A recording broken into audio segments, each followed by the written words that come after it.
Architecture आणि engineering association व्यासपीठावरील निमंत्रित, आता व्यासपीठावर म्हणता येणार नाही, व्यासपीठावर नुकतेच खाली गेलेले मान्यवर, सर्वप्रथम बायोडाटाला चिठ्ठी लागली नाही हे मी मला नशीब समजतो, जरा जास्तीच लांबचा बायोडाटा होता. I am sorry for that. आजचा विषय स्मार्ट सिटी आणि आय थिंक इथे बसलेला जो क्रॉस सेक्शन ऑफ सोसायटी मला दिसतोय, माझ्यामध्ये पहिलं पाऊल स्मार्ट सिटीसाठी कराडने ऑलरेडी टाकलेलं आहे.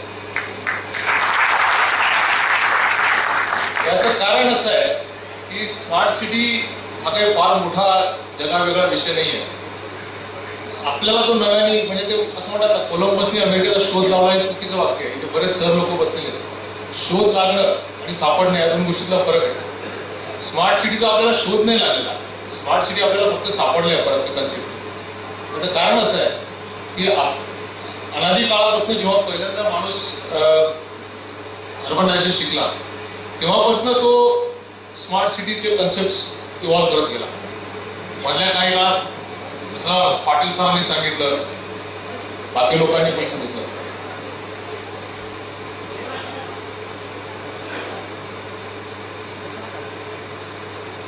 त्या सर्व प्रवासामध्ये कुठेतरी आपण राहण्यातला जगण्यातला स्मार्टनेस विसरून गेलो होतो आणि त्याचा परिणाम असला की आपल्याला परत एकदा स्मार्ट बनावंसं वाटायला लागलं. नेक्स्ट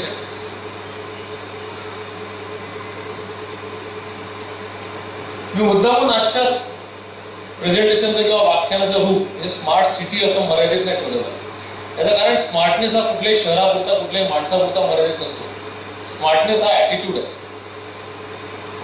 आपण जेव्हा म्हणतो की हा माणूस स्मार्ट आहे किंवा मला स्मार्ट बनायचं आहे, तर आता स्टेजवरचे फोटोग्राफ जेव्हा मी घरी दाखवीन तेव्हा माझी बायको पहिले मला शिव्या घालणार आहे. सगळे एवढे कोट टाय शर्ट घालून असताना तू असं जॅकेट आणि टी शर्ट मध्ये कसा गेला गवाळ्यासारखा. सो स्मार्ट सिटीचं प्रेझेंटेशन करायला गवाळ्यासारखा गेला असता. फ्रँकली मी म्हणतो तसं की आपल्याला स्मार्टनेस बाह्य रूपावर कळतं. त्याचं कारण असं आहे की स्मार्टनेसची खरी डेफिनेशन आपण न समजून घेता जर आपण स्मार्ट बनायला गेलो तर काय होतं माहिती आहे का, एखाद्या बुजगावण्याला जर तुम्ही टाय कोट इंग्लिश बोलायला शिकवलं, ॲपलचा लेटेस्ट मोबाईल त्याच्या हातात दिला, याचा अर्थ तो बुजगावणार काय मॅनेजर बनतो का? नाही बनत. त्या सगळ्या गोष्टी या बाह्य स्वरूपाच्या, त्या वापरण्याचा जो ॲटिट्यूड आहे आजचा इंजिनियर डेच्या निमित्ताने I will say very much thankful to all of you की त्या इंजिनियर डेच्या निमित्ताने तुम्ही स्मार्ट सिटीचा कन्सेप्ट घेतला. त्याचं कारण फार महत्वाचं आहे. विश्वेश्वरय्यांनी सांगितलं होतं की इंजिनियरची व्याख्या काय आहे, इंजिनियर म्हणजे काय. इंजिनियर म्हणजे प्रॉब्लेम सॉल्व्ह करणारा म्हणजे इंजिनियर नाही होत. असं प्लॅनिंग जो करतो की जो प्रॉब्लेम यूज देत नाही तो खरा इंजिनियर असतो. आणि स्मार्टनेसची दुसरी व्याख्या काय असू शकते. स्मार्टनेस म्हणजे काय, हेच आहे. आपण एखाद्या माणसाला स्मार्ट आहे कधी म्हणतो, त्याला सांगितलेलं काम कळतं बरोबर, त्याला सांगितलेली जबाबदारी तो पार पाडतो. एवढी साधी सोपी एक व्याख्या आहे स्मार्टनेसची. त्याला उगाच आपण फार मोठमोठाले कन्सेप्ट लावतो, फार मोठमोठाले फंड लावतो. पण त्याच अँगलनी आज मी जे काय तुम्हाला सांगणार आहे, मी शिकवणार आहे असं म्हणणार नाही किंवा काही ॲडवाइस देणार असं म्हणणार नाही. याचं कारण हे एक शेअरिंग आहे. आपल्यातला प्रत्येक जण आपापल्या ठिकाणी स्मार्ट आहे, अदरवाईज आपण इथे बसलेलोच नसतो. एक प्रकारचा शेअरिंगचा डायस आहे. आणि मी मला माझ्या प्रवासामध्ये काम करताना जे काय स्मार्टनेसचे स्मार्ट शहराविषयीचे अनुभव आले त्याचे मी कंपॅरिझन करणार आहे आणि त्यातनं कराड स्मार्ट तुम्ही करायचं आहे. माझं भाषण किंवा माझं प्रेझेंटेशन कराड स्मार्ट नाही करणार. कराडच्या हेरिटेजला म्हणजे आज दुसऱ्यांदा माझं कराड लँड झालाय. 6-7 वर्षापूर्वी कराड इंजिनिअरिंग कॉलेजला कुंटेकर सरांनी मला बोलवलं होतं, तो एक ऑनर होता.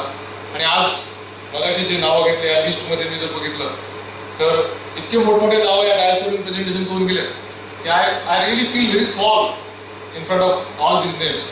आणि त्याच्याहून जास्ती मोठा ऑनर काय असू शकेल मला या ठिकाणी मला प्रेझेंटेशन करता येणार. आणि जसं पाटील सरांचा आज माझ्या हस्ते सत्कार झाला, पाटील सरांनी जेव्हा डिग्री घेतली तेव्हा माझा जन्म पण नव्हता झाला. सो रादर माझा सत्कार आहे, त्यांचा सत्कार नाही असं एवढं सांगितलं तर.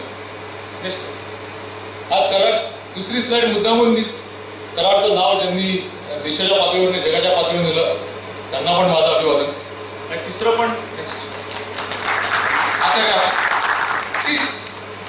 इंजिनियर ज्याला या लोकांचं काय, यशवंतराव चव्हाण, आचार्य अत्रे, हे सगळे लोक इंजिनियर हे निमित्त आहे. इंजिनियर हा काही फार जगावेगळा माणूस नसतो. 4 डिग्री 4 इंजिनियरचे वर्ष घेतले म्हणजे तुम्ही इंजिनियर झाला. पण तसं म्हटलं तर प्रत्येक माणूस आपल्या आयुष्याचा इंजिनियर असतो, प्रत्येक माणूस आपल्या करिअरचा इंजिनियर असतो, because he develop is on career. So engineer झाला याचा अर्थ 4 वर्ष बीईचे काढले म्हणजे इंजिनियर झाला असं होत नाही.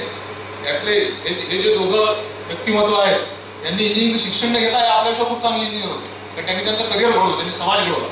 आपण तर फक्त आपली कंपनी घडवतो, आपण तर फक्त आपली बिल्डिंग घडवतो. सो या दोघांचं गमन करून मी माझं प्रेझेंटेशन किंवा माझं शेअरिंग सुरू करतो. स्मार्ट सिटी आपल्याला सगळ्यांना इसामतीतले आंधळे आणि हत्ती यांची गोष्ट माहिती असेल की आंधळ्याला विचारला हत्ती कसा असतो. ज्या आंधळ्यांनी शेपटीला हात लावला तो म्हणजे हत्ती तुरासारखा असतो, ज्यांनी हत्तीचा पाय पकडला तो म्हणजे हत्ती खांबासारखा असतो. तसं स्मार्ट सिटीचं झालं. कोणाला नक्की माहिती नाही स्मार्ट सिटी काय. मी असं म्हणत नाही मला माहिती आहे, मला एकट्याला चष्मा आहे म्हणून मी डोळस आहे. फर्स्ट ऑफ ऑल आपल्याला स्मार्ट सिटी समजावून घेताना स्मार्टनेस हा एलिफंट सारखा आहे, तो समजून घेणं आवश्यक आहे. कुठले एका कॅटेगरीने कुठले एक शहर किंवा कुठला एक समाज किंवा कुठला एक व्यक्ती स्मार्ट होऊ शकत नाही. जसं मी मगाशी उदाहरण दिलं की पहिले अंडरस्टँड स्मार्टनेसची डेफिनेशन काय. प्रत्येक माणसाला स्मार्टनेसची डेफिनेशन वेगळी होऊ शकते. सिंपल लॉजिक आहे. इंग्लिश लँग्वेज मध्ये वाईजला फूल असा शब्द आहे, इंटेलिजंटला स्टुपिड असा शब्द आहे. तसं स्मार्टनेसला नो स्मार्टनेस किंवा अनस्मार्टनेस असा शब्द नाही आहे. Smartness is less or more. एखादा माणूस कमी स्मार्ट असू शकतो किंवा एखादा माणूस जास्त स्मार्ट असू शकतो, त्याच्यावर स्मार्टनेसचा इंडेक्स ठरतो. आणि तेच प्रिन्सिपल स्मार्टनेसच्या सिटीला पण अप्लिकेबल होतं. सो आजचा आपला म्हणजे तसं म्हटलं तर स्मार्टनेस हा जो सब्जेक्ट आहे ना, हा असंख्य लोकांचा असू शकतो. हा फिलॉसॉफरचा असू शकतो, हा सायकोलॉजीचा असू शकतो, हा मेडिकलचा असू शकतो, हा ॲटिट्यूडचा असू शकतो. पण आजच्या रोजी त्या वादात किंवा त्या तेवढ्या मोठ्या स्पेक्ट्रममध्ये न जाता आजच्या रोजी आपण फोकस करून स्पेसिफिकली एखादं शहर जेव्हा आपण स्मार्ट म्हणतो तेव्हा त्या शहराला स्मार्ट ठरवण्याचे क्रायटेरिया काय असतात. सध्या हा विषय देश लेवलवर म्हणजे आता जर बघितलं तर गुगल सर्च मारला तर सगळ्यात जास्ती सर्च मध्ये स्मार्ट सिटी हा शब्द सर्च मध्ये येतो सध्या. याचं कारण प्रत्येकाला कुतूहल आहे की नक्की काय आहे स्मार्ट सिटी म्हणजे. आपण आपल्या परीने म्हणजे मी म्हणजे गमतीने पुण्यामध्ये म्हणतात, मी पुणेकर नसल्यामुळे पुण्याला शिवाय देऊ शकतो थोड्याफार की पुण्याला स्मार्ट सिटीची वेगळी गरज काय, पुणेकर ऑलरेडी स्मार्ट होतेच असं गमतीने एक व्हॉट्सअपवर मेसेज पुण्यामध्ये फिरतोय सध्या. सी इट्स नॉट अबाउट तुम्ही किती स्मार्ट आहात आणि तुम्ही काय आहात. तुमच्या स्मार्टनेसचा जगाला उपयोग काय होतो याच्यावर तुमच्या स्मार्टनेसची किंमत ठरते.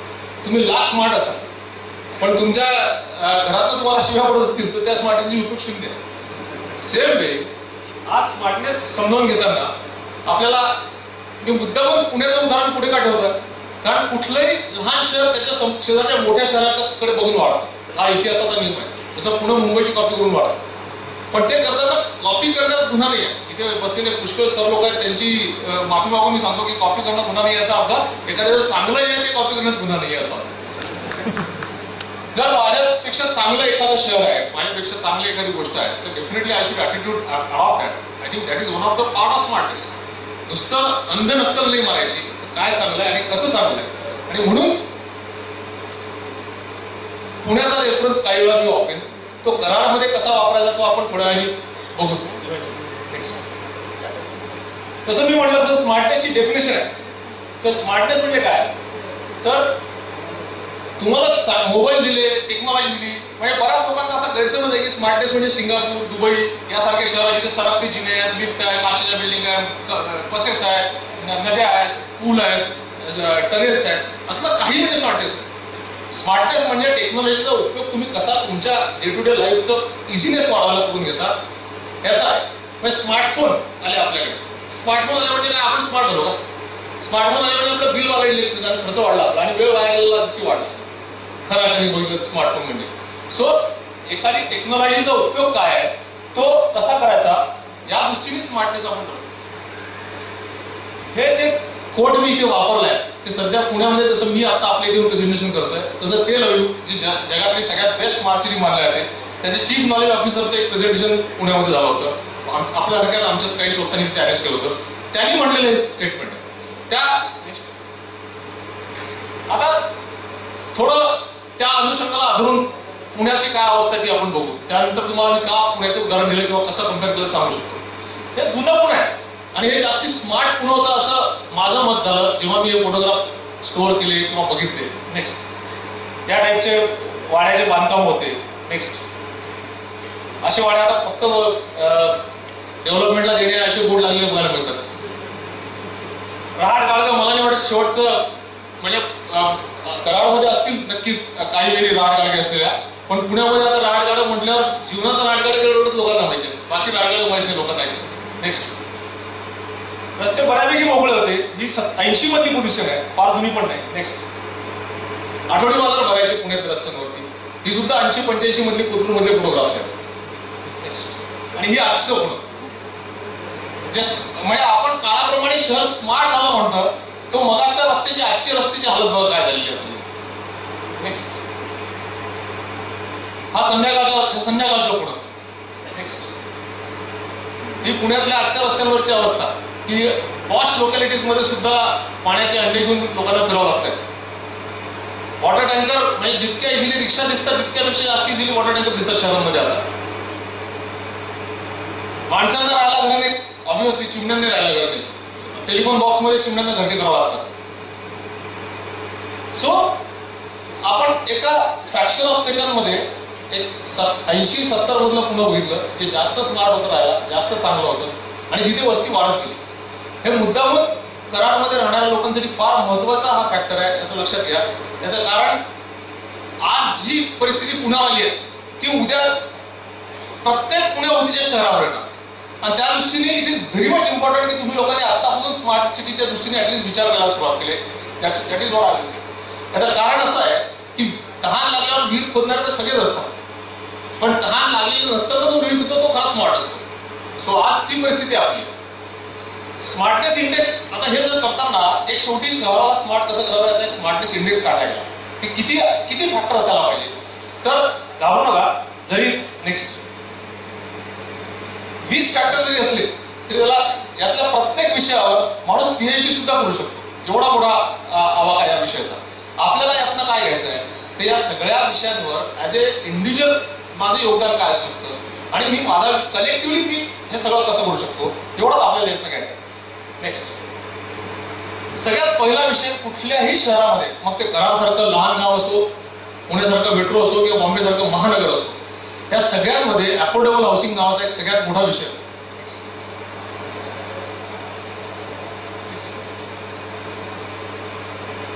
हा पुण्याचा आत्ताचा फोटो आहे आणि पुण्याच्या कुठल्याही भागामध्ये तुम्ही गेला तर या प्रकारचं दृश्य तुम्हाला दिसतं. या सगळ्यामध्ये अफोर्डेबल हाऊसिंगचा रोल काय?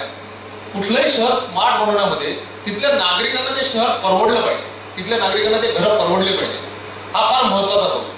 आणि त्या दृष्टीने तुमच्या पॉलिसी शहराच्या घडल्या पाहिजे, त्या दृष्टीने शहराचं एक टोटल प्लॅनिंग झालं पाहिजे.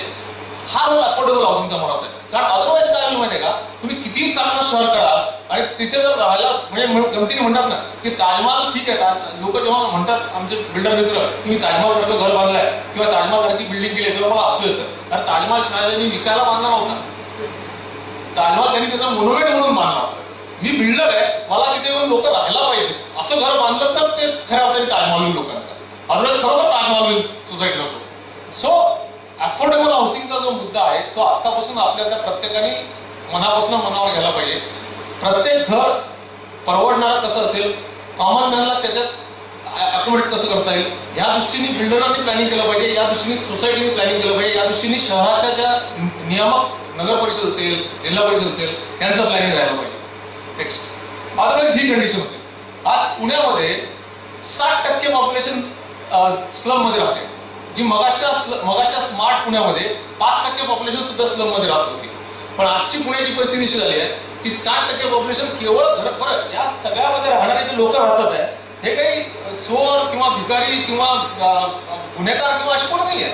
हे तुमच्या आमच्या घरी काम करणाऱ्या बायका आहेत, तुमच्या आमच्या गाडीवर काम करणारे ड्रायव्हर आहेत, आपल्या ऑफिसमध्ये काम करणारे पिऊन लोक आहेत, यांना फ्लॅट घेणं परवडतच नाही.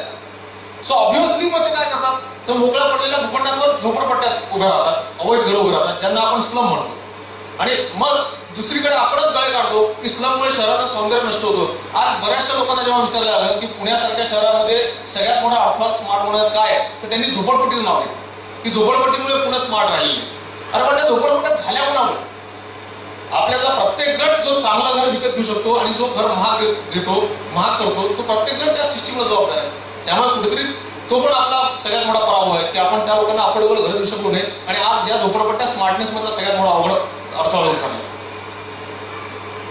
त्यानंतर सगळ्यात महत्वाचा मुद्दा सिटीजन पार्टिसिपेशन. आता बरेचदा असं म्हणलं जातं की सत्य पुढे म्हणजे गव्हर्नमेंट पुढे आणि गाढवापुढे शहाणपण नसतं असं म्हणतात, अशी एक आवडती म्हण आहे. याचा सिंपल लॉजिक का बरं आहे? आज पुण्यामध्ये तुम्ही जर सकाळ वाचला असेल तर असे पेपरमध्ये बऱ्याच आज इथे असं घडलं, आमच्या सोसायटीला पाणी पुरवठा झाला नाही आणि एक जागरूक नागरिक असं एक खाली लिहिलं असतं. आता हे जागरूक नागरिक पत्रात पेपरमध्ये मात्र हा माणूस कंप्लेंट लिहितो, पण हा जागरूक नागरिक स्वतःचं वॉर्ड ऑफिस कुठे माहित नसते असं का बरं घडतं? याचा सिंपल लॉजिक आहे की पार्टिसिपेशन ऑफ सिटीजन्स हे सिस्टीम मध्ये झालंच नाही, या लोकांचा विश्वासच राहिला नाही सिस्टीमवर. त्याचं बेसिक रिझन हे झालेलं आहे की जागरूकता झालेली आहे, पण ती जागरूकता फक्त वर्तमानपत्रात एक निनावी चिठ्ठ्या, कारण उगाच नगरसेवकांनी डूब धरून मला हाडला बाहेर तर ही पण भीती असते ती. त्यामुळे तिथे नाव पण याची तसदी घेत नाही की काय प्रॉब्लेम कोणाचा. तर सी हा जो मुद्दा आहे नेक्स्ट सिटीजन पार्टिसिपेशन की कुठल्याही कार्यक्रमाचं भूमिपूजन असो का कुठल्याही एखाद्या छोट्या वॉर्ड मधलं काम असो किंवा एखादी सजेशन सुचवायची असो, जोपर्यंत शहरातले नागरिक आपणहून त्या सिस्टीम मध्ये सामील होऊन त्याच्यात भाग घ्यायला प्रवृत्त करणार नाही, तोपर्यंत हे घडणारच नाही. आणि इथे स्मार्ट सिटी घडवताना तुमचा आमच्या इथे बसलेल्या प्रत्येकाचा रोल महत्वाचा आहे. मी कुठल्याही पॉलिटिक्स किंवा कुठल्याही वादात पडू इच्छित नाही, पण एक तुम्हाला सिंपल उदाहरण सांगतो की ही कराड पुण्यामध्ये नाही, तमाम भारतातली पद्धत आहे की आपल्या वाडवडिलांची नावं याला द्यायची, रस्त्याला द्यायची किंवा चौकाला द्यायची किंवा का नाही त्या शहरातल्या चांगल्या खरोखर चांगलं काम केलेल्या नागरिकाचं नाव देऊ शकत आपण तिथे. हे कधी होईल? हे आपण पार्टिसिपेशननी त्याच्यात प्रभाव टाकला, आपण त्यात इन्व्हॉल्वमेंट घेतली तर हे सगळं घडणार. कुठलंही भूमिपूजन हे मंत्र्याच्या किंवा आमदारांच्या हस्ते का बरं करायला पाहिजे? त्या एरियातल्या वृद्ध नागरिकांच्या हस्ते का नाही होऊ शकत एखादं भूमिपूजन? याचं सिंपल आहे का आपणच मागे फिरतो. अनलेस अनटिल काय काम आहे, कुठलं काम आहे, हे जोपर्यंत ते नागरिक ठरवणार नाही, ते नागरिक इन्व्हॉल्व होणार नाही, तोपर्यंत ते शहर स्मार्ट देशच्या दृष्टीने पाऊलच टाकू शकणार.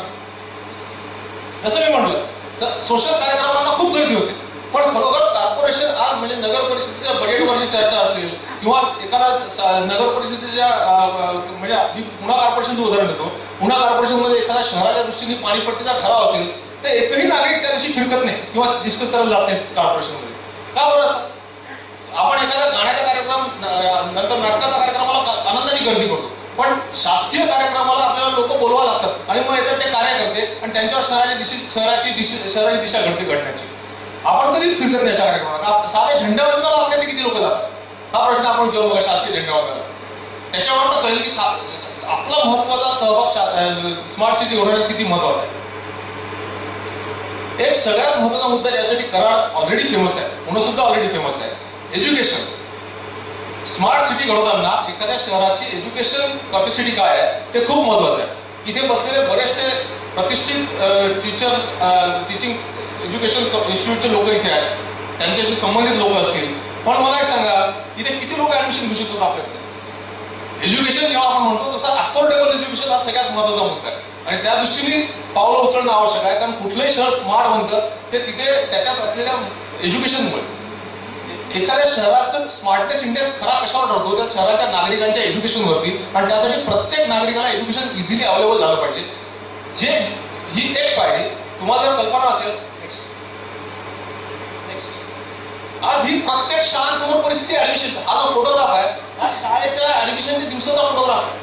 जेव्हा इतकी गर्दी उडते की एकेका म्हणजे जी शाळा चांगली आहे त्याच्यात प्रवेश घ्यायला हजारो लोक गर्दी करतात आणि आपल्या ज्या म्युन्सिपालिटीच्या किंवा नगर परिषदेच्या किंवा कॉर्पोरेशनच्या शाळा आहेत त्याच्यामध्ये काळाकुत्र फिरकत नाही.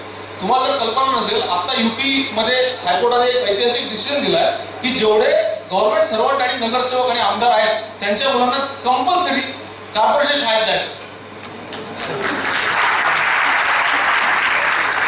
इट्स अ शेम की हे कोर्टाला सांगावं लागलं शेवटी आज खरोखर आपण स्वतःला स्मार्ट सिटी म्हणत असू आणि या स्मार्ट सिटीचे प्रतिनिधी म्हणत असू, तर मी असं नाही म्हणत, हे बघ एखाद्या शाळेची डायलिबिटेड अवस्था झाली असेल तर तिथे कुठला बाप आपल्या मुलाला तिथे शाळेत टाकणार नाही, तिथे शिक्षण नाही. पण मी ती शाळा सुधारण्यासाठी काहीतरी प्रयत्न करायला पाहिजे. आज आपल्या घरामध्ये फंक्शन असेल, आज याच्याविषयी आम्ही असा हे केला होता. आता मी वाईल्ड लाईफचं कन्झर्वेशनचं काम पण करतो म्हणून मी सांगतो, आज पगमार्क्स किंवा नेचर टेल किंवा नेचर वॉक सारख्या असंख्य संस्थांमधनं आपली मुलं शाळांमधनं शिकत असतात. ते वेगवेगळ्या नेचर टेलला किंवा जंगलामध्ये फिरायला जातात. तुमच्या मुलासोबत तुम्ही नगर परिषदेच्या शाळेतला एक मुलगा स्पॉन्सर करा, त्याला जंगल बघू द्या, त्याची कोणतरी काळजी घेताय हे त्याला समजू द्या. आज आपण प्लांटेशनचे 100 प्रकार करतो, आज प्लांटेशन त्या शाळांमध्ये करा. आज आपल्या घरातलं टॉयलेट साफ ठेवायला आपण बाई लावतो, का नाही तुमच्या एरियातले नागरिक एकत्र होऊन तुमच्या एरियातल्या म्युन्सिपल शाळेची टॉयलेट साफ करायचा एक बाई लावून तिचा खर्च करत. सो प्रत्येक वेळेस गव्हर्नमेंटला शिवाय देणं फार सोपं आहे. म्हणजे मी म्हणलं ना की आता एक क्षण जेव्हा हायकोर्टाची ऑर्डर वाचली तेव्हा मलाही आनंद झाला की बरं झालं, सगळ्या नगरसेवक आणि गव्हर्नमेंटच्या लोकांना आता म्युन्सिपल शाळेत मुलं टाकावं लागेल. मग त्या क्षणात मला विचारलं, मी टाकू शकतो का माझ्या मुलाला? केवळ मला हायकोर्ट अप्लिकेबल होऊ शकत नाही म्हणून मी सुटणार त्यातनं, मी होऊन जाईलच माझ्या मुलाला म्युन्सिपालिटीच्या शाळेत टाकायला. पण मी जर जाणार नसेल तर मग ऍटलिस्ट म्युन्सिपालिटीची शाळा सुधारण्यासाठी मी काय करतो हे सुद्धा प्रत्येकाने विचार करतात. जेव्हा आपण म्हणतो एज्युकेशन सुधारवा, तेव्हा नुसतं एज्युकेशन सुधारा म्हणजे टीचर लावा, पगार लावा असं होत नाही. एज्युकेशन सुधारवा म्हणजे ती पूर्ण सिस्टीम इन्फ्रास्ट्रक्चर सुधारवा. आणि भले आपण जाऊन शिकू शकत नाही शाळेमध्ये, पण आपण ती शाळा सुधारायला नक्कीच प्रत्येक जण योगदान करू शकतो. आणि त्यासाठी कुठल्या गव्हर्नमेंटची किंवा कॉर्पोरेशनची गरज नाही आपल्याला. रोटी कपडा और मकान नंतर आता चौथा इलेक्ट्रिसिटी ऍड केलं गेलं त्याच्यामध्ये. म्हणजे एक वेळ रोटी आता असं झालं आहे की एक वेळ रोटी कपडा और मकान नसेल तरी चालेल, पण मोबाईल चार्ज झाला पाहिजे मला. कारण एक वेळ भुका राहील पण व्हॉट्सअप बघायला पाहिजे मला ते वाटतं. त्याशिवाय तेवढं भुकेपासून दूर जातं लक्ष. आणि मोबाईल चार्ज करायला इलेक्ट्रिसिटी पाहिजे. सो स्मार्ट सिटीमध्ये सगळ्यात महत्वाचा मुद्दा इथून पुढे हा राहणार आहे पाण्याच्या खालोखाल इलेक्ट्रिसिटी. आणि नुसती इलेक्ट्रिसिटी नाही तर आपली इलेक्ट्रिसिटीची रिक्वायरमेंट काय आहे. आज अनफॉर्च्युनेटली भारत असा देश आहे की आपलं 80% इलेक्ट्रिसिटी आपली एन्व्हायरमेंटच्या अगेन्स्ट मीन्समध्ये येते, ज्याला आपण थर्मल इलेक्ट्रिसिटी म्हणतो.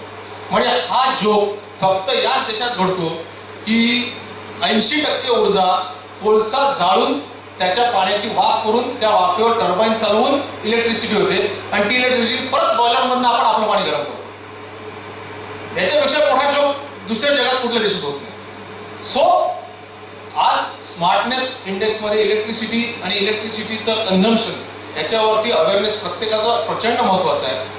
2 रुपये गेल्याने काय फरक पडतो फॅन चालू राहिला असं आपण घरामध्ये आपल्या डोक्यात पण विचारत नाही. प्रत्येकाने माझं इलेक्ट्रिसिटीचा यूज हा मिनिमम कसा असेल हे एक, आणि माझ्या इलेक्ट्रिकलची रिक्वायरमेंट काय असणार आहे पुढच्या जनरेशनमध्ये हे स्पेसिफिकली आर्किटेक्चर असोसिएशनच्या लोकांनी लक्षात घेणं महत्वाचं आहे इथल्या.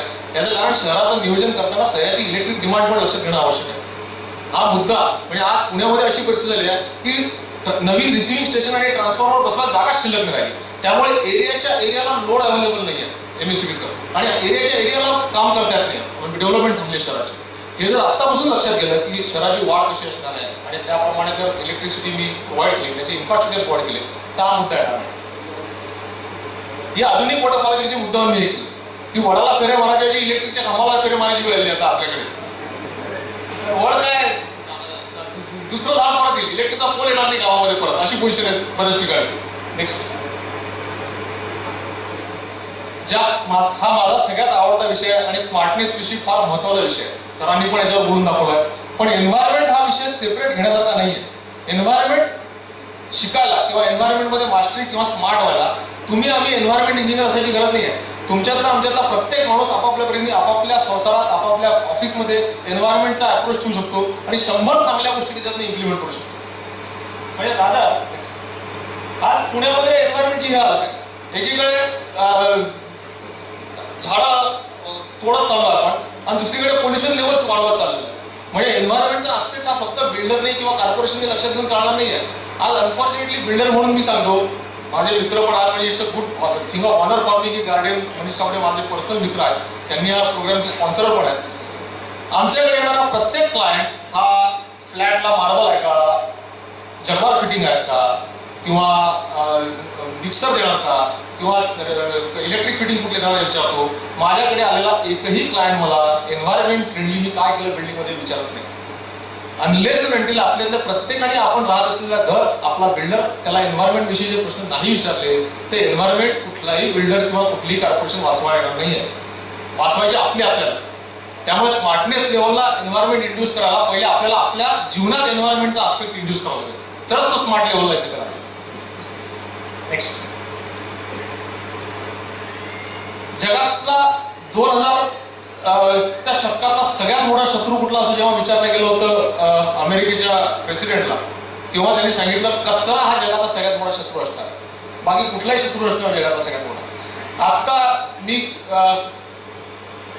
छानशा घाटावर फिरायला गेलो होतो तुमच्या संध्याकाळी. अनफॉर्च्युनेटली इतकी छान डेव्हलपमेंट केलेली, पण प्लॅस्टिकच्या बाटल्या सकट, वेस्टच्या पेपर सकट सगळ्या कचऱ्याने घाटाचा नदीचा किनारा भरलेला होता. आता हे तर कुठल्या इंडिव्हिज्युअल माणसाने केलेलं नाही. हे असा कोणी पिनपॉइंट कोणी शत्रू नाही आहे की याच्यामुळे माझं शहर खराब होतं. गार्बेज हे बाय प्रोडक्ट आहे आपल्या लाईफस्टाईलचं, मान्य आहे. पण मग आपली लाईफस्टाईल जशी आपण ऑर्डर केला की पिझ्झा येतो, पहिले काय व्हायचं, ऑर्डर हा प्रश्नच नव्हता. त्याच्यामुळे घरात आई जे काय पोळ्या भाकऱ्या करायची त्याच्यावर स्वयंपाक व्हायचा, कचरा जनरेशनचा संबंधच नव्हता. आज प्लॅस्टिक आणि शिंप्याकडे जाऊन आपण कपडे शिवायचो, त्यामुळे कॅरी बॅगचा प्रश्न नव्हता. आज प्रत्येक गोष्टीला कॅरी बॅग आणि पॅकेजिंग लागतं, त्याच्यावर सगळं मार्केट आहे. पण त्या पॅकेजिंगचं पुढे काय होतं तर त्या पॅकेजिंगचा कचरा होतो. सो त्या कचऱ्याचा विल्हेवाट कशी लावायची आज, आणि कोणालाही आपल्या एरियात कचरा डेपो नसतो. सगळ्यात महत्त्वाचं आज पुण्यामध्ये वेगळीच फाईट चालू आहे. कचरा डेपो करायचा आहे पण कोणालाच कचरा डेपो आपल्या एरियात नको, कचरा मात्र करायला सगळ्यात तयार. सो राईट नाव कराडने आतापासून याच्याविषयी जर पावलं उचलले. नेक्स्ट, ही सिंगापूर सारख्या किंवा तेल अवीव सारख्या याच्यातली साध्यातला साधा नागरिक आणि मोठ्यातली मोठी कंपनी याच पद्धतीने कचरा गोळा करतात. 5 प्रकारच्या कचऱ्याचं सॅग्रिगेशन करतात की उचलणे सोबत आहे, आणि कचरा पेटी भरलेली आहे म्हणून त्याच्या बाजूला कचरा राखून दिला असं कोणी करत नाही. थांबून जातात ती कचरा पेटी खाली करूपर्यंत. आणि दुसरं म्हणजे कचरा पेटी खाली करायची वेळ आहे त्या वेळेला ती कचरा पेटी ऑटोमॅटिक खाली होते. हे जोपर्यंत आपण हे करायला आपल्याला सिंगापूर जायची गरज नाही किंवा हे करायला कोणी स्मार्ट सिटी बनवायची गरज नाही, आपण आपल्या लेवलला पण करू शकतो. आज इथे बसलेल्या किती लोकांच्या ऑफिसमध्ये किंवा घरामध्ये या टाईपच्या कचरा पेट्या किंवा इव्हन 2 टाईपच्या कचरा पेट्या, हे आपल्याला कोणतरी सांगितलं पाहिजे किंवा टॅक्स बसवला पाहिजे किंवा प्राईस दिला पाहिजे तर आपण करायचं म्हणणार असू तर मायामध्ये आपल्याला स्मार्ट म्हणून घ्यायचा कुठला अधिकार राहणार नाही त्या केसमध्ये. आणि नेक्स्ट, ही पुण्याची स्टाईल कचऱ्याची की कचरा पेटी वाहून झाली का त्याच्यातच टाका, बरं अगदीच व्हायला लागली तर पेटून द्यायचा कचरा सगळ्यात बेस्ट, सगळा म्हणजे प्रश्नच भेटला. So these are the things which we own are doing in our own city. गव्हर्नन्सचा जो सगळ्यात महत्त्वाचा मुद्दा आहे की ह्या सगळ्याचं कारण काय माहिती आहे का, आपला गव्हर्नमेंटवरचा विश्वास उडलेला आहे. म्हणजे आपण कोणीही गव्हर्नमेंटकडे किंवा याच्याकडे जात नाही याचं कारण कोणी येऊन कचरा उचलणारच नाही, कोणी येऊन पाणी देणारच नाही, कोणी पाणी स्वच्छ करणारच नाही. या सगळ्या गोष्टी आपल्या डोक्यात इतक्या भिडलेल्या आहेत की इथे सगळ्यात मोठी जबाबदारी गव्हर्नमेंटची, म्हणजे मी म्हणेन की आर्किटेक्चर अँड इंजिनियर असोसिएशन सारख्या किंवा क्रीडासारख्या जे असोसिएशन आहेत त्यांचा आणि गव्हर्नमेंटचा लाचणी करून त्यांच्यामध्ये या सिस्टीम इम्प्लिमेंट केल्या गेल्या तर लोकांचा विश्वास गव्हर्नमेंटवरचा वाढला. आणि लोकांचा विश्वास वाढला गव्हर्नमेंटवरती तर जास्तीत जास्त गव्हर्नमेंट रिस्पॉन्सिव्ह होईल. आज झालाय काय, लोकांचा विश्वास नाही म्हणून गव्हर्नमेंट काम करत नाही, गव्हर्नमेंट काम करत नाही म्हणून लोकांचा विश्वास नाही, चालू आहे सगळं चाललंय कसं. त्यामुळे गव्हर्नन्सची स्कीम ना गव्हर्नमेंटमध्ये ना आपल्या ऑफिसमध्ये कुठेच या गोष्टीचं काम राहिलेलं नाही. ही गव्हर्नमेंटच्या ही सगळ्या सरकारी ऑफिसेस मधली अवस्था झाली आहे की रेकॉर्डच मिळत नाही. स्मार्ट सिटी बनवताना त्यानंतर मी सांगेन की याचा कसा महत्त्वाचा उपयोग होऊ शकतो रेकॉर्डचा. पण आज या पद्धतीने जर आपण काम करणार असू तर आपल्याला स्मार्ट बनवायला जन्म लागल्याने स्मार्टनेस आपल्यामध्ये येणार नाही. ही प्रत्येक साध्या साध्या गोष्टी लाईन लावावं लागते आपल्याला. सो कुठेतरी आपण त्याविरुद्ध आवाज उठवायला आपल्याला माहिती पाहिजे की कुठे घाव घालायचा आहे. नुसती हातात तलवार दिली म्हणून चालवून काय होईल तर भलत्याच माणसाचं डोकं उडेल. म्हणजे खरोखर धड आहे ज्याच्यामुळे हे सगळं घडत आहे त्याच्यावर घाव घालायला तुम्हाला गव्हर्नन्सचं नॉलेज घ्यावं लागेल आणि त्याप्रमाणे त्या सिस्टीम डेव्हलप करावं लागेल. जसं मी सांगितलं की ही आत्ताची परवाची सकाळमधली न्यूज आहे की कॉर्पोरेशननी स्वतःच्या बिल्डिंगवर बसवलेली सौर ऊर्जा देणारी सिस्टीमच बंद आहे आणि कॉर्पोरेशनमध्ये एवढं माहितीच नाही. हे पेपरने सांगितल्यावर कॉर्पोरेशनला कळतं आणि नागरिकांना सुद्धा पेपरमध्ये वाचल्यावर कळतं. हे जोपर्यंत आपला इन्व्हॉल्वमेंट वाढणार नाही गव्हर्नमेंटमध्ये तोपर्यंत या गोष्टी स्मार्टनेसला आपल्याला मिळू शकणार नाही.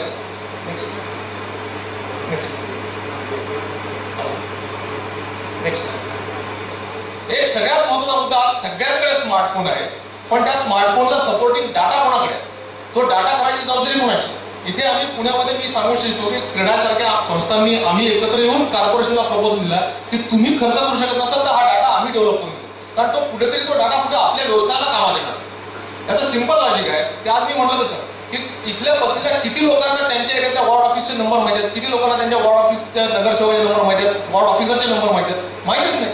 त्यामुळे कंप्लेंट कोणाला करायची? डाटा आपल्याकडे काय झालं आहे की जेव्हा गरज पडते तेव्हा डाटा शोधायला जातो, गरज पडते तेव्हा आपण माहिती नंबर शोधतो किंवा मोबाईलमध्ये नंबर शोधतो, तोपर्यंत आपण डाटा स्टोअरच करत नाही कुठला. आणि ही गोष्ट फक्त गव्हर्नमेंटशी रिलेटेड नाही आहे, आपल्या ऑफिसमध्ये घडतं असं, आपल्या घरी पण असं घडतं. मुलगा शाळेत उशिरा आला की आपण शाळेचा नंबर शोधायला लागतो, फोन नंबर. सो हा जो आपला ऍटिट्यूड आहे ना डाटाविषयी किंवा इन्फॉर्मेशन विषयी, तो ऍटिट्यूड आपल्याला अनलेस अनटिल त्याचं महत्व जाणून आपण बदलणार नाही तोपर्यंत आपल्याला डिजिटलायझेशनचे काही उपयोग होणार नाही. नाहीतर काय माहिती आहे का, एका क्लिकवर आज इथे बसलेल्या प्रत्येकाला गुगलवर जाऊन जगामध्ये कुठे काय चाललंय ते कळतं, पण कराडमध्ये माझ्या बाजूच्या गल्लीत काय चाललं ते कळत नाही. त्याचं कारण आपण तो डाटा ठेवतच नाही, नको तो डाटा ठेवतो जगात सगळीकडे. या अँगलनी स्मार्ट सिटी बनताना आपल्याला हा एक महत्वाचा अप्रोच आपल्याला लक्षात घ्यावा लागेल. प्रत्येक डाटा तेल अवीवच्या माणसांनी मला प्रेझेंटेशन करताना सांगितलं होतं की तेल अवीवमध्ये किती सायकली आहे, इथपासून तेल अवीवमध्ये किती मुलं कितव्या वर्गात आहे हे सुद्धा आम्हाला माहिती आहे. हे किती महत्वाचं आहे. त्याप्रमाणे त्यांना कुठल्या प्रकारची एंटरटेनमेंट लागते, कुठल्या प्रकारचं इम्पॉर्टन्स द्यावं लागतं, कुठल्या कल्चर घडवायचं आहे, ते सगळे लोक त्या पॉलिसी ठरवू शकतात. आज इथे बसलेल्या लोकांना कराडमध्ये किती लहान मुलं आहे सुद्धा माहिती नाही, मला डाऊट आहे. आपण त्यांच्यासाठी पॉलिसी कशा करणार? सो डाटाचं महत्व, डिजिटलायझेशनचं महत्व त्या दृष्टीने इम्पॉर्टंट आहे. हेल्थ, आज H1N1 पासून स्वाईन फ्लू मध्ये 4 वर्षापूर्वी पुण्यामध्ये अशी पोझिशन होती की आपण एखाद्या इंग्लिश पिक्चरमध्ये झोंबी वगैरे जे पिक्चर तर कसं बघतोय का वाटायचं. रस्त्यावर जाणार प्रत्यक्ष तोंडाला स्कार्फ बांधून फिरतं. नशीब काही दिवसांनी ऑक्सिजनचे मास्क घालून फिरणार नाही किंवा सिलेंडर लावून फिरणार नाही अशी वेळ आली मला वाटायचं पुण्यामध्ये. त्याचं कारण आयदर आपण जेव्हा म्हणजे अनेवेर असतो, म्हणजे सिंपल लॉजिक आहे, पाणी साठू देऊ नका डेंग्यूचं किंवा स्वाईन फ्लूचं, हे तुम्हाला इतक्या लेवलला ऍडव्हान्स करून सांगावं लागतं. आपल्या डे टू डे अभ्यासक्रमात म्हणजे काही गोष्टी या इनहेरंट घडल्या पाहिजे. माझ्या घरामध्ये आज मंदिरात जाताना तुमच्या आमच्यातला प्रत्येक जण चपला काढून जातो. ज्या हिंदू संस्कृतीमध्ये एवढं कल्चर आहे त्या हिंदू संस्कृतीला हेल्थ विषयी एवढ्या गोष्टी सांगाव्या लागतात. सी याचं कारण काय घडलंय, कुठे ना कुठे आपल्या वर्क कल्चरमध्ये आपल्या एज्युकेशन मधनं हेल्थ हा कन्सेप्टच नाही सर. पब्लिक हेल्थ किंवा त्याचा अवेअरनेस ह्याचा इम्पॉर्टन्स आपण विसरून गेलो. आणि त्याच्या परिणाम काय, आज साथीचे रोग वाढतात आहेत आणि स्पेसिफिकली लहान मुलं या सगळ्या गोष्टींना जास्त एक्सपोज असतात, ते त्याला जास्त ससेप्टेबल असतात, ते त्याच्या बळी होतात. त्यामुळे कुठलंही अनहेल्दी शहर हे स्मार्ट होऊ शकत नाही. एक हेल्दी शहरच स्मार्ट होऊ शकते, अदरवाईज या स्मार्टनेसची किंमत शून्य. म्हणजे स्मार्टनेस जर तुम्ही GDP वरनं किंवा शहराच्या इन्कमवरनं गिनणार असाल तर तो मूर्खपणा आहे. स्मार्टनेस त्या शहरामध्ये किती फिट लोक आहेत याच्यावर त्या शहराचा स्मार्टनेस असायला पाहिजे, तर ते खरं शहर स्मार्ट आहे. नेक्स्ट, अल्टरनेटिव्ह पॉवर हा जो एक महत्वाचा इश्यू आता स्मार्ट सिटीमध्ये आम्ही घ्यायला लावला, हा नव्हता पहिले. त्याचं रिझन असं आहे की आज आपल्याकडे मी म्हटल्याप्रमाणे इलेक्ट्रिसिटी पासून असंख्य गोष्टी आहेत ज्याच्यामध्ये आपल्याला अल्टरनेटिव्ह सोर्सेस ऑफ एनर्जी शोधावं लागणार आहेत आणि ज्याच्यासाठी आपल्याला वेगळं प्लॅनिंग करावं लागेल. म्हणजे आज आपण पेट्रोल पंप आहे आपल्याकडे, उद्या 10 वर्षांनी इलेक्ट्रिक ऑपरेटेड कार येतील, त्या चार्ज कुठे करणार? आज पार्किंग लॉटमध्ये आपण आपल्या बिल्डिंगच्या गाड्या लावतो, तिथे पार्किंगच्या मध्ये जर चार्जिंगचे पॉईंट तुम्ही दिले नाही आणि तेवढ्या कॅपॅसिटीचे मीटर तुम्ही प्रोव्हाइड केले नाही तर त्या गाड्या इलेक्ट्रिकवर येतील पण त्या चार्जिंगला तुमच्याकडे स्टेशन नसतं. सो आता म्हणजे ज्या स्पीडीली नोकिया कंपनी वायपआउट झाली त्या स्पीडीली आजचं स्मार्ट उद्या स्मार्ट नसणार. म्हणजे स्मार्ट सिटी जेव्हा तुम्ही करता तेव्हा स्मार्ट सिटी करताना आज काय घडतंय त्याच्यावर स्मार्ट सिटी बनणार नाहीये. उद्या काय घडणार आहे, परवा काय घडणार आहे, त्याला तोंड देताना तुमचं शहर तयार असणार आहे का, या गोष्टीचं प्लॅनिंग करावं लागणार. त्या केसमध्ये अल्टरनेट सोर्स ऑफ एनर्जी आणि या सगळ्या गोष्टी फार महत्वाच्या आहेत. साधं सिंपल गोष्ट सांगतो, टॉयलेट अँड सॅनिटेशन. एखाद्या शहराचा आरसा असतो, म्हणजे एखाद्या शहराचा आरसा काय म्हणजे मी स्वतः कुठल्या हॉटेलमध्ये जातो तेव्हा मी त्या हॉटेलमध्ये काय बघतो, ते पाण्याचा ग्लास कसा आहे आणि ते कांदा कसे आणतात याच्यावर त्या हॉटेलचा चांगलेपणा ठरतो माझ्या दृष्टीने. सेम वे एखादं शहर कसं बघायचं असेल ना तर त्या शहराच्या पब्लिक टॉयलेटमध्ये जायचं. मला खात्री आहे आपल्याला कोणीही कराडमधल्या पब्लिक टॉयलेटमध्ये गेल्या काही वर्षात गेला नसणार आहे. मी पण पुण्यामधल्या परत कुठल्या पब्लिक टॉयलेटमध्ये गेलो नाही. त्याचं सिंपल आहे काय, ज्या शहराला स्वतःची पब्लिक हेल्थ सांभाळता येत नाही, ज्या शहराला स्वतःचं पब्लिक टॉयलेट सांभाळता येत नाही. आता मला एक सांगा, आम्ही काय केलं, ही पुण्यातल्या कुठल्याही पब्लिक टॉयलेटची जनरल अवस्था आहे की त्याच्या आजूबाजूला लाख कोटी धरून जातात तिथं. आम्ही काय केलं, आमच्या असोसिएशननी स्मार्ट सिटी बनवताना असं ठरवलं की काय केलं तर पहिले पब्लिक टॉयलेट साफ करायला पाहिजे. आम्ही स्वतः प्रत्येकाने आमच्या एरियातलं एक पब्लिक टॉयलेट अडॉप्ट केलं. नेक्स्ट, आज मेयरपासून सगळे एकत्र आले आणि हे आमच्या एरियातलं पब्लिक टॉयलेट मी अडॉप्ट केलाय. आज जसं माझं ऑफिस सकाळी 9 वाजता माणूस साफ करतो आणि दिवसभर माझ्या ऑफिसमध्ये टॉयलेट साफ करतो, तसा आमचा एक माणूस आमच्या एरियातल्या पब्लिक टॉयलेट साफ करतो. आता हे स्मार्टनेसच्या दृष्टीने पाऊल टाकताना कुठल्या नियमाची गरज पडली किंवा कुठल्या कॉम्पिटिशनची गरज पडली हे आपलं आपण, आणि हे मला, आणि अनफॉर्च्युनेट एवढंच आहे की हे ठरवायला मला स्मार्ट सिटी कॉम्पिटिशनची गरज पडली. काही गरज नव्हती, हे मी 10 वर्ष आधी पण करू शकलो असतो. पण कुठेतरी तो विचार इंड्यूस व्हायला पाहिजे की माझ्या एरियातलं पब्लिक टॉयलेट माझ्या शहराचं आहे, तर माझं पण आज जर मी माझ्या ऑफिसमधलं पब्लिक टॉयलेट साफ ठेवू शकतो तर माझ्या एरियातलं पब्लिक टॉयलेट का नाही साफ ठेवू शकत. आणि असा विचार जर 10 लोकांनी, आणि गंमत सांगतो, याला 1 वर्ष पूर्ण राहून आजूबाजूच्या दुकानदारांनी माझा सत्कार केला. मी त्या दुकानदारांना टिपिकल, जरी पुण्याचे नसतो तरी 25 वर्ष पुण्यात राहिल्यामुळे थोडाफार पुणेरीपणा आलेला आहे. मी त्यांना सांगितलं की माझा सत्कार करण्याविषयी ते पैसे त्या टॉयलेटवर वापरा म्हटलं. तुम्ही आज बाहेरच्या माणसाचा सत्कार करताय की तुमच्या एरियातलं पब्लिक टॉयलेट साफ ठेवलं, पण तुमच्यातला प्रत्येक जण एकत्र येऊन कॉन्ट्रीब्युशन करू शकत नाही. गणपती मंडळाला वर्गणी त्याविषयी असं काहीतरी करा. शेवटी ते शहर स्मार्ट बनवणार. ट्रॅफिक मॅनेजमेंट, मला सरप्राइझिंगली आज कराडमधनं फिरताना आश्चर्य वाटलं की नंबर ऑफ 4 व्हीलर्स अलार्मिंगली वाढलेले आहेत कराड. म्हणजे मला एवढ्या, म्हणजे ठीक आहे, हे सुबत्तीचं पण साईन आहे की प्रत्येक घरात 4 चाकी असावी. कारण आपल्या सगळ्या कल्चरमध्ये पहिली रिक्वायरमेंट घर आणि दुसरी रिक्वायरमेंट दारासमोर 4 चाकी हे असल्यामुळे प्रत्येकाला 4 चाकी घरात असावी असं वाटतं. पण ती 4 चाकी रस्त्यावर असल्यावर काय होतं त्याचे परिणाम आता आपण पुण्यात बघतो. त्याचमुळे की आता पब्लिक ट्रान्सपोर्ट हे आत्तापासून जर आपण स्ट्रेंथन नाही केलं आणि जर आपण प्लॅनिंग करणार असू प्रत्येकाकडे 4 चाकी असायचे तर त्या 4 चाकीला. बरं, दुसरा आपला प्रॉब्लेम काय, शिवाजी राजांनी आपल्याला रायगडापासून सवय लावून ठेवली की घोड्यावर बसून शॉपिंग करायचं. जर रायगडाचं प्लॅनिंग बघितलं तर आपल्याला त्यावेळेस प्लॅनिंग मध्ये अभिमानात सांगायचे की घोड्यावर बसून तो माणूस किराणा घेऊ शकायचा. आता फक्त घोड्याची कार मी घेतली, आपण त्या कार दुकानाच्या घरात लावतो आणि दुकानात जाऊन सामान घेतो. ते दुकानापासून जर आपण कार फार दूर जरी झाली आपण त्या दुकानातच जात नाही. सो आपल्या सवयी सुद्धा बदलावं लागतील, आपलं कल्चर बदलावं लागेल आणि आपल्याला जे काय आपण पुढच्या बिल्डिंगचं प्लॅनिंग करणार आहे त्यामध्ये या सगळ्या गोष्टींचं अकोमोडेशन करावं लागेल. आत्ताशी पुढे पुणे कॉर्पोरेशनने आणि पिंपरी चिंचवड कॉर्पोरेशननी BRT म्हणजे PMTचा रूट जो केलाय त्याला पब्लिक पार्किंग प्रायव्हेट बिल्डिंगमध्ये कंपल्सरी केलं. कारण मला जर PMTने प्रवास करायचा आहे तर मी माझी गाडी लावू कुठे, त्यासाठी मला पार्किंग पाहिजे. तसे पार्किंग लॉट आत्तापासून आपल्याला प्लॅन करावं लागतील काम करताना. हे असं अशी परिस्थिती होते की प्रत्येक पुण्यातील मंगल कार्यालय आहे, पुण्यातील लॉन आहे, सगळे जे काय एखाद्या गावामध्ये प्रॉब्लेम आहे ते पुण्यातही आहे. त्याचे प्रॉब्लेम नाही सॉल्व्ह केले की असं होतं मी लग्नाला तर येतो गाड्या रस्त्यावर लावतो कारण त्या लॉनला पार्किंग असते आणि कॉर्पोरेशनने पार्किंग लॉट नाही. करू काय मी पार्किंग? ही पुण्यातली अवस्था आहे की म्हाताऱ्या माणसाला रस्ता क्रॉस करायला भीती वाटते. हे पिक्चर सकाळमध्ये पहिल्या पानावर आलं होतं काढलेलं की एका म्हणतात एक फोटो 100 वाक्य बोलतो. हा फोटो बघितला ट्रॅफिक या शहरात तुम्ही स्मार्ट म्हणाल जिथे साधा म्हाताऱ्या माणसाला रस्ता क्रॉस करायची हिंमत होत नाही. So these are the things we should keep in mind. आणि तो माणूस मोबाईल बोलत चालला म्हणजे त्याच्या पुढचा जॉब. या बाबतीत मी म्हणेन की कराड खरोखर भाग्यवान आहे की वॉटर सप्लाय इथून पुढचे शहर हे फक्त पाण्याच्या जीवावर वाढतील, बाकी कशाच्याही जीवावर वाढणार नाही. याचं कारण तुम्ही एखाद्या ठिकाणी इलेक्ट्रिसिटी आणू शकता, एखाद्या तुम्ही रस्ते आणू शकता, एखाद्या ठिकाणी तुम्ही एअरपोर्ट आणू शकता, तुम्ही रेल्वे स्टेशन आणू शकता, तुम्ही त्या ठिकाणी पाणी आणू शकत नाही. आणि माझ्या मते कराडने हा मुद्दा पहिल्यापासून लक्षात ठेवला पाहिजे की आज आपल्याकडे जे सोर्स आहे, म्हणजे एकेकाळी मी जेव्हा अमरावतीवरून पुण्याला आलो तेव्हा मी माझ्या आईला पत्रात लिहिलं होतं की या गावाला उन्हाळाच नाही म्हणून 25 वर्षापूर्वी. आता खामगावचं टेम्परेचर आणि पुण्याचं टेम्परेचर सेम असतं उन्हाळ्यामध्ये आणि पुण्यामधले टँकरचे सीन आपण मगाशी बघितले.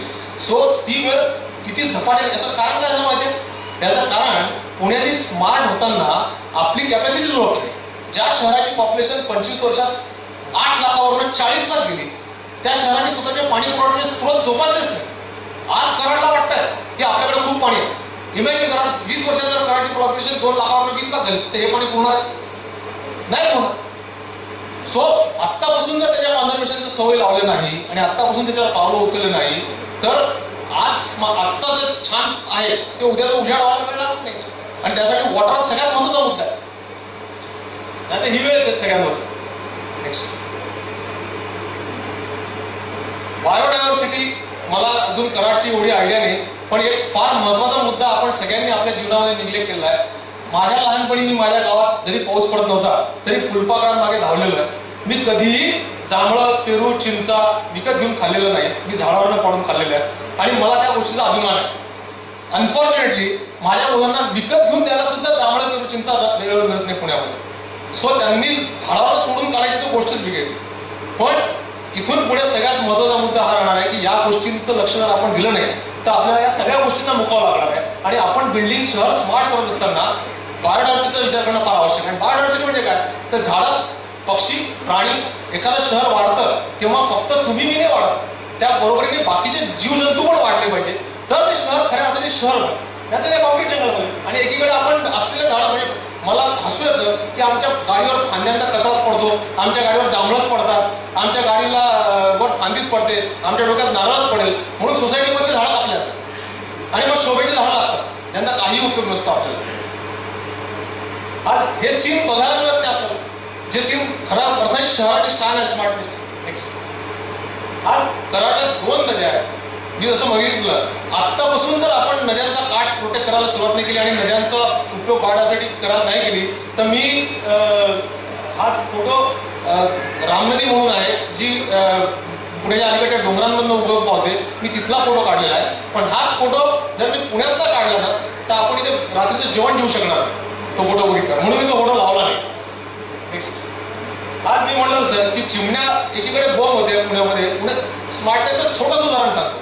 एकीकडे बोंब चालली आहे पुण्यातल्या पेपरमध्ये की शहरामध्ये चिमण्या दिसत नाही आणि दुसरीकडे सगळे रस्ते कॉन्क्रीटचे करतात. आमचे कॉन्क्रीटचे रस्ते केल्यामुळे काय होतं तर रस्त्यावरची धूळ, कुठल्याही पक्षाला धुळीमध्ये स्नान करावं लागतं तर तो पक्षी टिकतो. म्हणजे नुसते खायला देऊन चालत नाही, पक्ष्यांच्या मधनं एक पंखांमधनं ऑइल स्त्राव होतो, ते ऑइल पुसून काढल्यानंतर मातीत खेळावं लागतं. तुम्ही सगळीकडे कॉन्क्रीट करून टाकलं, त्या पक्ष्यांना माती राहिली नाही आणि नागालँड पक्ष्यांना किती खाणं असलं तरी शहर सोडून जावं. म्हणजे स्मार्ट होताना आपल्याला फक्त आपला विचार करून चालत नाही तर पशु पक्ष्यांचा सुद्धा विचार करावा. हा महत्वाचा मुद्दा आपल्याला विसरतो.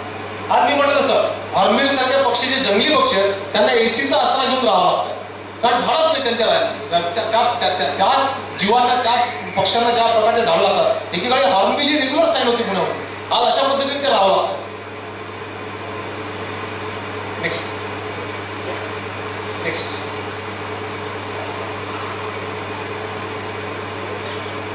हा पुण्यातल्या प्रस्तावचा फोटो आहे. एखादं शहर खऱ्या अर्थाने सुंदर बनतं ते त्या शहराच्या कल्चरवर, हेरिटेजवर आणि एस्थेटिक व्हॅल्यूवरती. बाकी कशाने एखादं शहर सुंदर बनते. आज तुम्ही जगातले जर बेस्ट शहर बघितले, बुडापेस्ट पासून, पॅरिस पासून, सिंगापूर पासून, त्या शहरांनी त्यांचं जुनं पण झेपलेलं. आज कराडच्या गावांमधनं फिरताना मी सुद्धा बरेच जुने वास्तू, जुन्या वाडे बघितले, जुने रस्ते बघितले, मंदिरं बघितले. अनफॉर्च्युनेटली त्याला एनकॅश करणं आपल्याला आवश्यक आहे, त्याची व्हॅल्यू जपणं आपल्याला आवश्यक आहे, त्याला इंडिव्हिज्युअल लेवलला अडॉप्ट करून डेकोरेट करणं आवश्यक आहे. अदरवाईज जुनं नवी करता मागची पाठी सपाट होईल. आज मला दगडी मंदिरं दिसले 2-3, it's really great ever. Otherwise दगडी कलाच जोपास चालली. आपण कॉन्क्रीट करण्याच्या नादात आणि ग्लास करण्याच्या नादात हेरिटेज काय हे विसरलं आणि त्याचं सौंदर्य विसरतात. त्याच्यामुळे एखाद्या शहराचं अस्तित्व, त्या शहराचं हेरिटेज असतं, ते जपणं तेवढंच आवश्यक आहे. आज पुण्याची मिसळ म्हणतो आपण. पुणेरी मिसळ हे तुम्ही जर कल्चरचा पार्ट म्हणलं तर ती शोधायला तुम्हाला व्हॉट्सअपची गरज नाही पडली पाहिजे, त्याचं प्रमोशन पण करता आलं पाहिजे, लोकांपर्यंत माहिती पण पोचली पाहिजे कुठे ती मिळते याच्याविषयी. एवढ्या सिंपल गोष्टी आपण करत नाही. आज एकीकडे आपण गणपतीची मिरवणूक, गणपती हे पुण्याचं शान म्हणतो आणि गणपती वर्ष डिग्रेड होत चालले. मग त्याच्यामध्ये काही चांगुलपणा आणून त्याच्यामध्ये व्हॅल्यू ॲडिशन कशी करता येईल याच्यावर आम्ही आता स्मार्टनेसमध्ये विचार करायला सुरुवात केला की नुसतं दरवर्षीप्रमाणे मोठी मिरवणूक निघते 40 तासाची आणि रस्ते ब्लॉक होतात आणि लोकांना त्रासच जास्त होतो.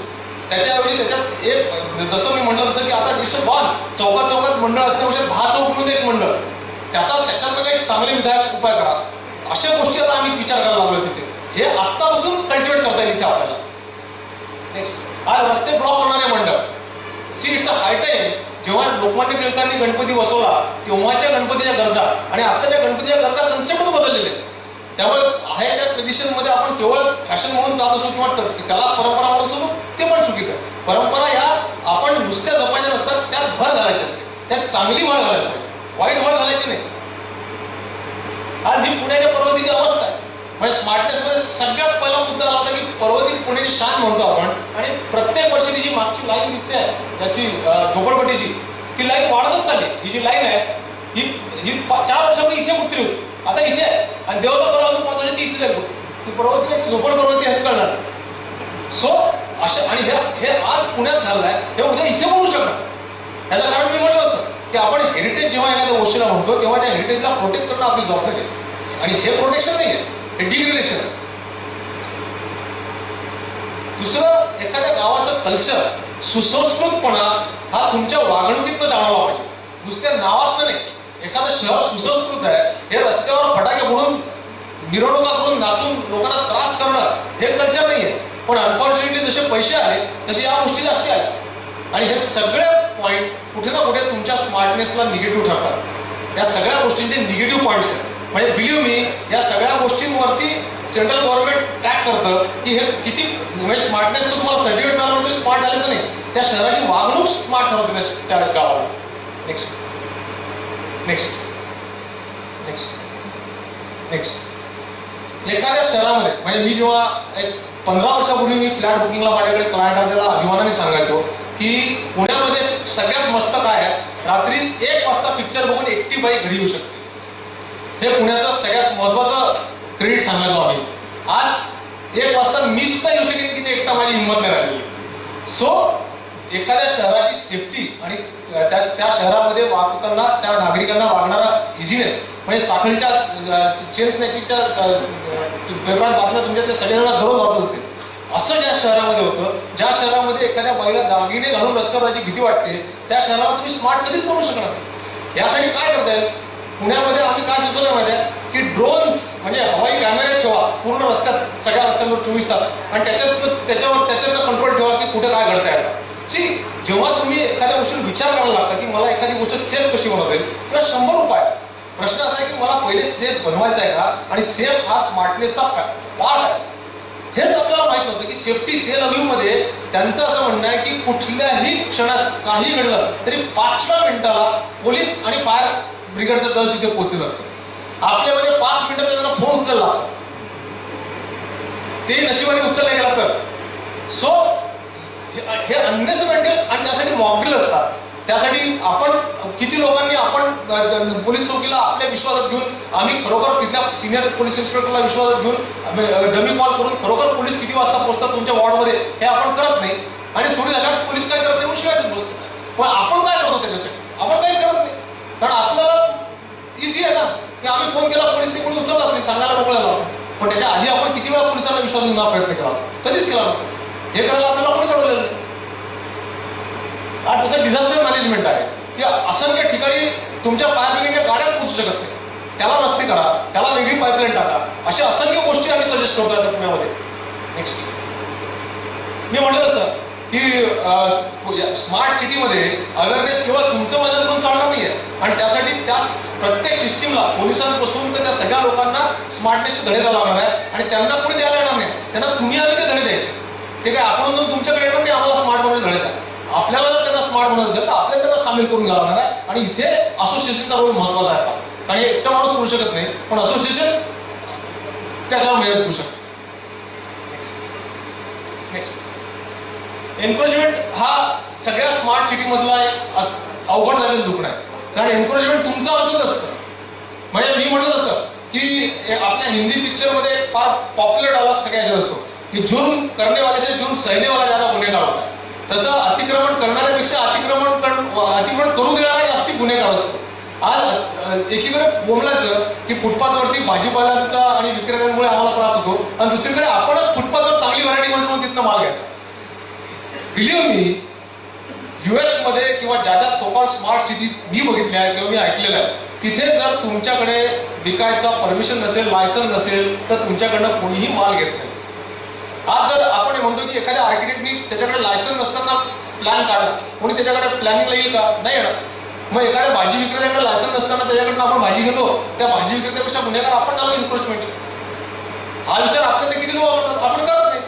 बोलणं सोपं आहे, कॉर्पोरेशन अतिक्रमण उचलत नाही, पण या अँगलने अतिक्रमण घेतलं पाहिजे, त्या लोकांना पर्याय जागा उपलब्ध करून दिला पाहिजे.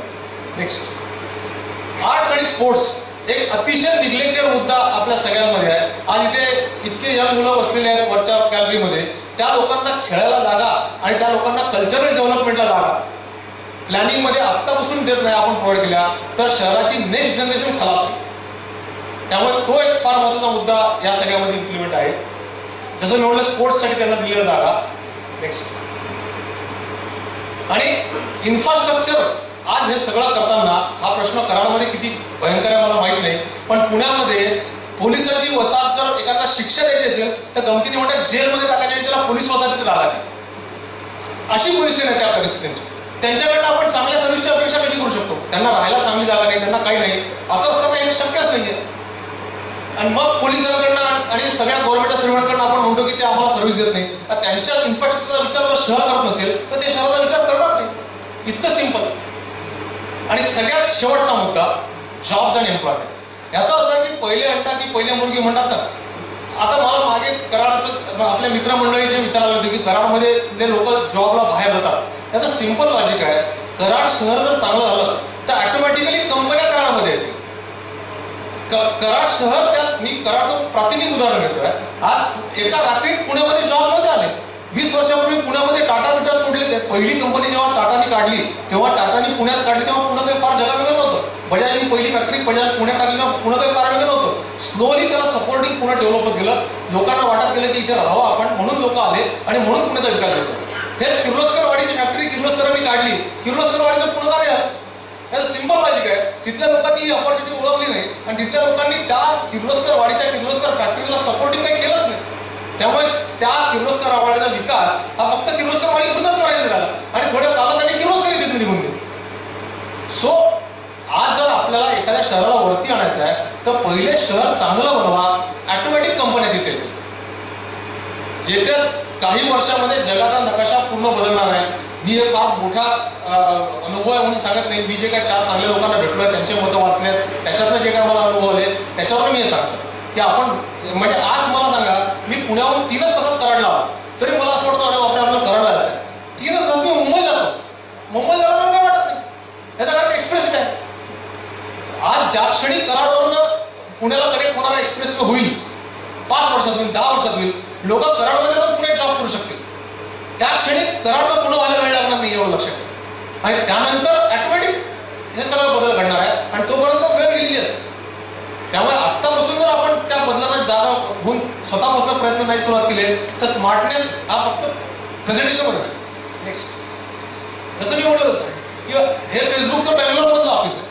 आज फेसबुकला बँगलोरमध्ये उद्या फेसबुकचं ऑफिस कराडमध्ये येऊ शकतं, कोल्हापूरमध्ये सुद्धा येऊ शकतं. कारण फेसबुकला जागेची गरज नाही. फेसबुकला त्यांना सपोर्टिंग इन्फ्रास्ट्रक्चर मिळालं, दे आर हॅपी. आणि तिथे मी म्हटलं तसं पाणी हा सगळ्यात मोठा मुद्दा राहणार की बेंगलोरवरून लोक पुण्याला शिफ्ट होत आहेत माझ्या माहितीतले. याचं कारण का? बेंगलोरला पाणीच नाही. So make your most plus point as your strongest point आणि देन ऑटोमॅटिक कंपनी आपल्याकडे पुण्याला. या सगळ्या पॉईंट नंतर शेवटी कन्क्लूड करताना स्मार्टनेसवरती मी एवढंच सांगू शकतो की स्मार्ट सिटी हा एक इंडेक्स आहे. स्मार्टनेस हा इंडेक्स आहे. जसं मी सांगितलं असं शहराच्या मध्ये तो इंडेक्स कसा लागू होतो त्याचं एक सिंपल उदाहरण मी तुम्हाला देतो की रस्त्यावर भटकी कुत्री ही भारतातल्या रस्त्यांवरच्या वाहनांनी इतका अविभाज्य भाग आहे की भटकी कुत्री नसलेला रस्ता मी तरी अजून बघितला नाही भारतात पुढे. ते कुत्रं रस्त्यावर गाडी मरतं. नेक्स्ट हे पण आपण बघितलेलं आहे 100 ठिकाणी. आता स्मार्टनेसचा या सगळ्याशी संबंध कसा सांगतो तुम्हाला. जी स्मार्टेस्ट सिटी असते ना त्याच्यामध्ये सुद्धा रस्त्यावर कुत्र्यावर मरू शकतं, फाईन, त्यात काही फार मोठी गोष्ट नाही आहे. पण त्या स्मार्ट सिटीमध्ये ऑटोमॅटिक कुठली तरी ऑर्गनायझेशन त्याची दखल घेते. ती दखल घेऊन जागेवर माणूस पाठवते किंवा जे काय त्यांची मशीन असेल ते पाठवते. नेक्स्ट तो रस्ता साफ करून कुत्र्याची डेड बॉडी हलवली जाते. यात कुणालाही फोन करून सांगावं लागत नाही. ही झाली स्मार्टनेसची, हे झालं बेस्ट स्मार्टनेस. स्मार्टनेसच्या दुसऱ्या लेवलच्या ज्या सिटीज असतील त्याच्यात काय घडणार आहे, आपण कोणी काही करणार नाही पण त्या रस्त्यावर जाणाऱ्या एखाद्या माणसाला ते मेलेला कुत्र दिसेल, त्याला हे माहिती असेल कोणाला फोन करायचा, तो त्या माणसाला फोन करेल, तो माणूस रिस्पॉन्स देईल आणि तो माणूस रिस्पॉन्स देऊन येऊन ते कुत्रं त्याची बॉडी हलवून रस्ता परत नॉर्मल करतील. ही झाली सेकंड लेवल. थर्ड लेवलला काय होईल, थर्ड लेवलला त्या माणसाला फोन कोणाला करायचा हे माहिती आहे, तो फोन करतोय पण तिथे कोणी रिस्पॉन्सच देणार नाही. त्यांची ढकलाढकली सुरू होईल, आमच्याकडे नाही आहे वगैरे नाही आहे असं करत करत आणि तो माणूस सगळ्या सिस्टीमला सवय. चौथ्या लेवलला असं आहे, त्या माणसाला माहितीच नाही कोणाला फोन करायचा. मला दिसतंय मरून पडलेला कुत्रा इथे आणि मला ते काढायचंय, पण मी कोणाला फोन करू हेच मला माहित नाही. ही झाली चौथ्या लेवलची स्मार्टनेस. आणि 5व्या लेवलचा स्मार्टनेस, ज्याच्यामध्ये आज तुम्ही आम्ही सगळे जगतोय, तो स्मार्टनेस नाहीच आहे, जो काय शिल्लक राहिला लागतो. कोणालाच काही नाही, रस्त्यावर मरून पडलाय, गाडीवरनं टायर जाऊन सपाट होतात, पुसतात, प्रत्येक जण जाणाऱ्या येणाऱ्या एकमेकांना शिव्या देतो, साला कोणीच काही करत नाही. इथे सिस्टीम चालू राहते. आत्ताच्या घडीला आपण या स्मार्टनेसच्या लेवलला, आणि अनफॉर्च्युनेटली इथनं आपल्याला प्रत्येक पायरी वरती उचलत जायला कुत्र तसंच राहणार आहे, रस्ते तसेच राहणार आहे, गाडी तशीच राहणार आहे. बदलणार कोण आहे? तर तुम्ही आम्ही बदलणार आहे. रस्ता, कुत्रा किंवा गाडी यातलं काही बदलणार नाही. इथे उदाहरण मी दिले ते. आता या कुत्र्याचं एक्झाम्पल आपल्याला बाकी किती ठिकाणी लागू पडतं. रस्ता खोदलेला असतो, 6-6 महिने रस्ता तसाच राहतो, लोक घसरून पडतात त्याच्यावरनं. फाईन, शहर चाललंय तसं. ड्रेनेज लाईन फुटलेली असते, त्याचं पाणी आजूबाजूला वाहत असतं, नदीला जाऊन मिळत असतं. कोणी कोणाला घेणं नाही. मला माझ्या घरात ड्रेनेजचं पाणी येतंय का, तर मी बोंबावून करायला शकतो, तोपर्यंत मी काही करणार नाही. सो अल्टिमेटली या सगळ्याचा सार काय माहितीये का, की या सगळ्या सिस्टीम्स अवेलेबल आहेत किंवा आपण करू घेऊ शकतो. पण एक लक्षात ठेवा की कुठलंही स्मार्ट शहर एका रात्री स्मार्ट झालेलं नाही. त्यांनी कुठून तरी सुरुवात केली, आणि त्यांनी कुठनं सुरुवात केली, पहिले मी स्वतः माझं घर स्मार्ट करेन. एक लक्षात घ्या, स्मार्ट माणूस हा कुठेही टाकला तरी स्मार्टच असतो, आणि बावट माणूस हा कुठे टाकला तरी बावटच असतो. त्यामुळे सिंपल लॉजिक आहे, मी जर स्मार्ट असेल तर माझं घर पण स्मार्ट असेल, मी जर स्मार्ट असेल तर माझं ऑफिस पण स्मार्ट असेल, आणि त्यानंतरच कलेक्टिव्हली अशा स्मार्ट लोकांचे नंबर वाढले तरच एखादं शहर स्मार्ट होणार आहे. त्यामुळे स्मार्टनेस हा ॲटिट्यूड आहे, हे सगळ्यात पहिले आपण या दृष्टीने लक्षात घेतलं पाहिजे. Is what I think. आणि त्या आपल्या स्मार्टनेसवर या सगळ्या नेक्स्ट जनरेशनचं फ्युचर डिपेंड आहे. ॲटलिस्ट आपल्यासाठी नाही, आपला स्मार्टनेस आपल्यासाठी जरी नसेल तरी दुसऱ्या कोणासाठी तरी कामात येईल, आणि ती माझी जबाबदारी हे लक्षात घेऊन जर प्रत्येकाने प्रयत्न केले तर माझ्या मते डेफिनेटली कुठल्याही शहराला स्मार्ट व्हायला काहीच अडचण नाही. Thank you very much.